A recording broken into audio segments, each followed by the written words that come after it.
واقعی عقل مند خواتین اس بیان کو سنیں گی تو وہ جو مسکنسپشن پیدا کیا جاتا ہے کہ جناب اسلام میں عورتوں کو آزادی نہیں ہے، جناب اسلام میں عورتوں کے لیے گھٹن ہے، اللہ اکبر، ذرا پہلے اسلام سے پہلے کے حالات پڑھو اور اس کے بعد اسلام کے آنے کے بعد عورتوں کو کیا شاندار مقام میرا دین دیتا ہے۔ اللہ کے نبی نے دا بیسٹ لوگوں کی جب مثال بیان کی، بہترین لوگوں کی مثال بیان کی، تو نبی پاک فرماتے ہیں، ترمذی کی حدیث ہے، سب سے بہتر وہ ہے جو اپنے اہل کے لیے بہتر ہو، یعنی اپنی فیملی کے لیے بہتر ہو، اور آقا فرماتے سنو میں تم سب سے زیادہ اپنے اہل کے لیے بہتر ہوں۔ نبی پاک سب سے زیادہ اپنی فیملی کے لیے بہتر۔ نبی پاک علیہ الصلوۃ والسلام سے ایک شخص نے پوچھا، حضور شوہر پر بیوی کا کیا حق ہے؟ تو آپ نے فرمایا جب وہ کھائے یعنی شوہر کھائے تو بیوی کو کھلائے، جب لباس پہنے اسے بھی پہنائے، اس کے چہرے پر نہ مارے، اسے بدصورت نہ کہے، اور اگر سمجھانے کے لیے اس سے علیحدگی کرنی پڑے تو گھر میں ہی علیحدگی کرے۔ اللہ اکبر۔ ایک بار حضرت عمر فاروق رضی اللہ عنہ کی بارگاہ میں، سنیے گا، بڑا دلچسپ واقعہ۔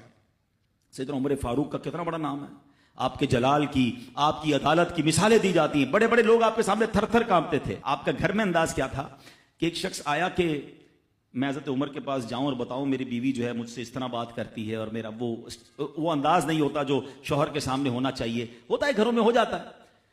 تو حضرت عمر کے دروازے پر پہنچا نا، تو اندر سے اسے سیدنا عمر فاروق رضی اللہ تعالیٰ عنہ کی زوجہ ام کلثوم رضی اللہ تعالیٰ عنہ کی ناراضگی کی عالم میں گفتگو کرتے ہوئے سنا۔ وہ حضرت عمر سے بات کر رہی تھی، تو وہ شوہر سوچنے لگا کہ میں تو اپنی بیوی کی شکایت لے کر آیا تھا، حضرت کے تو گھر کا بھی معاملہ ہی ایسا ہی ہے۔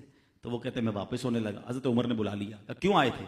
تو کہا کہ میں تو حضرت اپنی بیوی کی شکایت کرنے آیا تھا، مگر میں آپ کے دروازے پر آیا، آپ کا بھی معاملہ ہی ایسا ہی ہے، تو میں سمجھ گیا ہم دونوں ایک ہی معاملے میں ہی ہیں۔ اب حضرت عمر نے جو ان کی تربیت فرمائی نا، آپ نے فرمایا میری بیوی کے مجھ پر چند رائٹس ہیں، چند حقوق ہیں، مجھے اس سے چند فائدے حاصل ہوتے ہیں جس کی بنا پر میں اس سے درگزر کرتا ہوں۔ پہلا یہ کہ یہ میرے لیے جہنم کی آڑ ہے، میرا دل اس کی وجہ سے حرام کاموں سے بچا رہتا ہے۔ نمبر دو، جب میں گھر سے نکل جاتا ہوں یہ میری خزانچی بن جاتی ہے، یعنی میرے مال کی نگہبان بن جاتی ہے، میری دھوبن بن جاتی ہے، میرے کپڑے دھوتی ہے، میرے بچے کی پرورش کرتی ہے، میرے لیے روٹیاں اور کھانے پکاتی ہے۔ تو وہ شخص کہتا ہے یہ سارے فائدے تو مجھے بھی اپنی بیوی سے حاصل ہیں، تو میں تو کبھی درگزر سے کام نہیں لیتا، وہ مجھے کہتی میں اسے لڑنا شروع کر دیتا ہوں۔ کہتا آج آپ کی بات سے نصیحت مل گئی، اب میں اپنی بیوی کی چھوٹی ماٹی باتوں کو میں بھی درگزر کر دوں گا۔ کتنی پیاری بات بتائی، ہم وہ ساری باتیں بھول جاتے ہیں، ایک غلطی پر پکڑ لیتے ہیں، ایک غلطی پر ڈانٹتے، ہر غلطی پر جناب ایسا نہیں ہوتا، ہر غلطی کی سزا سزائے موت نہیں ہوتی ہے، ہم غلطیاں نہیں کرتے۔ اگر جس طرح ہم اپنی بیوی کو اور غلطی پر ڈانٹتے وہ ڈانٹنا شروع کر دے پھر کیا حال ہوگا؟ تو ایسا نہ کرے، وہ بھی دل رکھتی ہے، ہم نے کسی انسان سے شادی کی ہے، کمپیوٹر سے نہیں کی، ٹھیک ہے نا؟ تو کمپیوٹر بھی آج کل وائرس آ جاتا ہے، تو وہ تو انسان ہے، غلطی ہو گئی، کوئی بات نہیں۔ تو سبحان اللہ، اتنا پیارا مذہب ہے۔